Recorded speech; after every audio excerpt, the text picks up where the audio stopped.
Hi and welcome back to the channel. 2 months ago, actually a little over 2 months ago, I uploaded my first video on this YouTube channel. I had been on the fence for a little bit, and actually when I started uploading, I did not start with a long form video. I started with little shorts. I would take a picture or a video that I had taken on my phone, and then I would put the music behind it and send it to YouTube. That was my way of trying to get my feet wet as far as YouTube is concerned. I did that for about a week or a week and a half, and I noticed that my video were getting views. It actually surprised me. Took every single one of those 5 shorts that I posted in the beginning of my channel got over 500 views. And to me, that was a sign that I needed to stop hiding and jump into this bandwagon and get going with this YouTube channel. So today, a little over 2 months, lots of videos, lots and lots of shorts, hours of editing, hours of correcting myself, practicing my speech.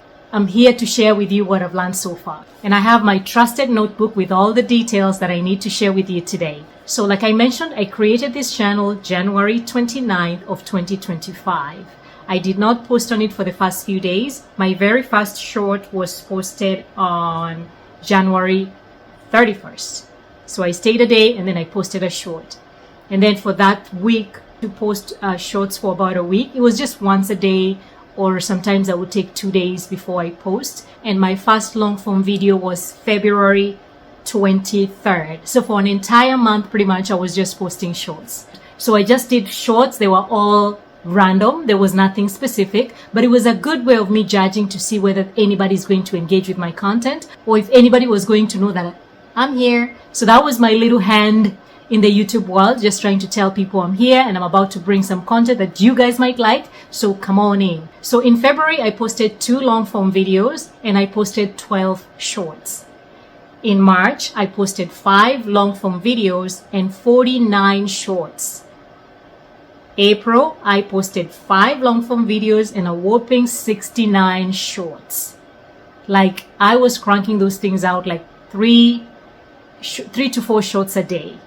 So I was on go mode. And the reason why I was doing that is because I wanted to get more subscribers. And I knew shorts were the way to do it, because when I first started, I could see the number of subscribers going up. And I knew I'm going to double down so that I can get my subscribers count as high as I can and as fast as I can. And I did that. The only challenge with doing shorts and getting subscribers is some of your subscribers that you're going to get on your shorts, they will not watch your long form videos.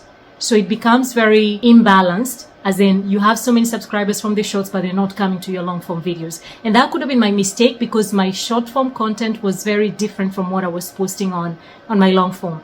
Most of my shorts were trends. They were trends that were going around, and I was just doing them my own way and reposting them. So I wasn't niching down in that aspect. It was just a random trendy thing that I was doing and everybody else was doing on YouTube, and I got my subscribers like I wanted. But when it came to my long form videos, I did acquire some subscribers from that, but they were not as many as the ones that were subscribed through shorts. So talking about subscribers, in February, I got 26 subscribers.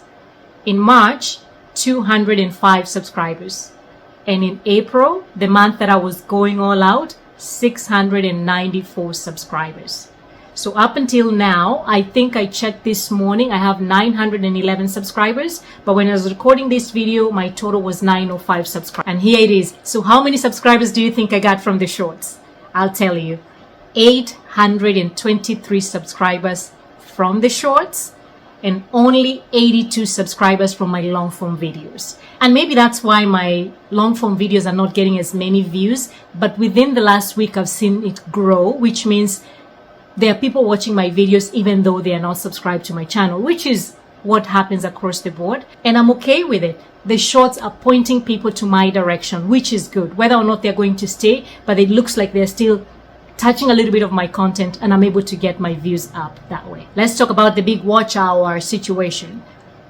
In February, I got 25.9 watch hours. In March, 110.5.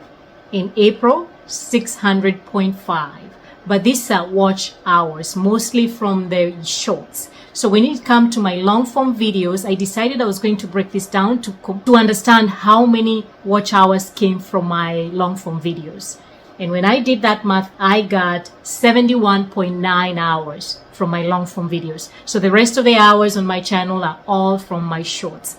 The tragic scenario about this is those hours from the shorts do not count towards my monetization. Because when I go to my monetization, as of this morning, I only had 67 hours, which means even some of these, and I know it's because it probably hasn't updated because it's usually like a week behind. So when I counted my long form content hours was 79.1, but when I look in my dashboard, I see 67 hours. So there's that discrepancy, but I understand because there's that delayed posting about a week. So there we have it. At least we've gotten the numbers out of the way. I'm done with that. It was good to take the microscope into my channel and kind of dissect those numbers and see exactly what is happening, which is also giving me a good insight of where I'm supposed to be headed.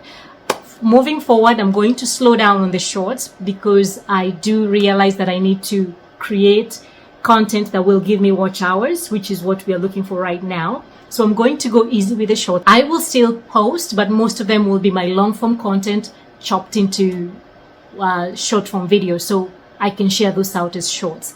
Less of the dances and the trendy things I was doing. I'm still going to leverage those, but I don't think I'm going to do that as much as I did in April. What have I learned from this process? What have I learned in the last 2 months? I can say I have gotten better with consistency thanks to the YouTube scheduling capability, because I've been able to do that. That's what I was doing when I would do like a week's worth and then just schedule them out. So I have the rest of the week to just think about what I was going to post for my long form content. So that really helped. Number 2, shorts are powerful. If you're there with your 22 subscribers or 100 subscribers and you're trying to rack up your subscriber, please consider shorts. Trendy ones work well, but the ones from your long form content would work even better because your audience will know exactly what you're about and they will come to your channel intentionally knowing that exactly what they're going to get. But if you're just trying to get to 1,000 subscribers, I would go for the shorts. For me, I needed to handle one thing at a time. Number 1 was to get my subscriber number up, and that I've done. And I can tell you without it, I mean, you've seen with the numbers, the shorts did the job. Now I'm coming back and I'm now taking the watch time hours and handling that. Another thing I've discovered is your thumbnail and your titles matter. You can sit here, record an amazing video, record lots and lots of insight, but if you don't have a good thumbnail and you don't have a title, nobody's going to click on it. So I came up with a few ideas of how I was going to do that, and one of them was to get subscription to vidIQ. I have looked at TubeBuddy as well, but I feel like vidIQ would be better for me because it was more friendly. I have not tried it. I only installed it today. So I don't know how well it's going to work, but just the little pieces that I've seen, I feel like that's the way my channel needs to go. Something else I thought was weird, and I don't know if people do realize this, but the comments, the community that you create on YouTube is amazing.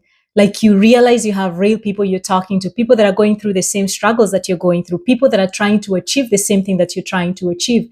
Amazing. That's something I didn't expect, but it was a very good surprise to see people that will know me. Is like, oh, are you from Kenya? I'm like, yes, I am from Kenya. So it was nice to see that people from my country were watching. It was nice to see that people that mothers are watching, aunties are watching, people that are actually other subscribers that are trying to grow and actually feeling that you're giving them some value. So that I had underestimated that, but now I feel the love. Thank you so much. With that said, this is one thing I've also realized to be true. Burnout is real. YouTube burnout is real. I'm telling you, it got to a point I think it's the last week of, not this week, but the week previous, I hit a wall and I could not do anything YouTube related. I just was exhausted. Even just thinking, because you're mentally thinking about what you're going to create, what you're going to put out. Have I scheduled this like I want to schedule it? What else can I talk about? What are the other things? Have I responded to all the comments that I need to respond to? There's so many things that are going through your mind and it's exhausting. I'm not going to lie. I do have a 9 to 5. I do have a family. So for me, it was a whole lot. And I did notice that towards the end, especially of last week, I hit a wall and I couldn't do it. I had promised to be doing my live streams on Saturdays. I couldn't do it on Saturdays. Unfortunately, I spent about 6 hours with my son in the ER.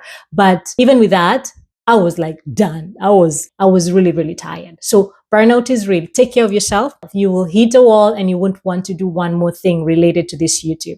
So space yourself out, enjoy the dynamics of it, and don't feel guilty about it. When I did not post that that live on Saturday like I had promised to, I felt bad because I had went back on my word. I did not stand on my word, but I also gave myself grace and I said, you know what?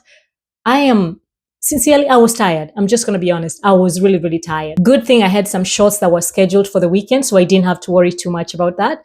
But yesterday I started to feel better, and then today I'm here recording this video. So it takes time and it takes a toll on you, whether you know it or not, especially people who are busy, working moms, people running businesses, or even just people, regular human beings. It's work. And when you have invested so much in something that you want to see it grow, sometimes you pump the gas too much, which can be detrimental. So it's good for us to observe ourselves, know when it's time to rest, know when it's time to say stop, and just honor that. I know I'm just a newbie, but if there's one thing I know for sure that this whole 2-month journey has shown me is don't wait until it's perfect. Jump in and get it started. If I look at the videos that I posted, my very first videos, I look at it and I still cringe. Even the ones I posted last week, I'll probably cringe if I look at them. But it's not about chasing perfection. It's about chasing progress. When you say you're going to do something and you do it, you're moving in the right direction, which is what we want to see. So jump right in. If you're on the fence thinking about what to do, when to do, how to do, jump right in. We're here. I'm 2 months in, and I can tell you I'm nowhere close to perfect. I'm nowhere close to what I would want this channel to be, or this editing style to be, or my thumbnails to be, but I'm here showing up every day. So come on, let's get this done. If you want to continue following me on this journey, please do not forget to subscribe. You know, we got to do that. Call to action is important. You got to do that.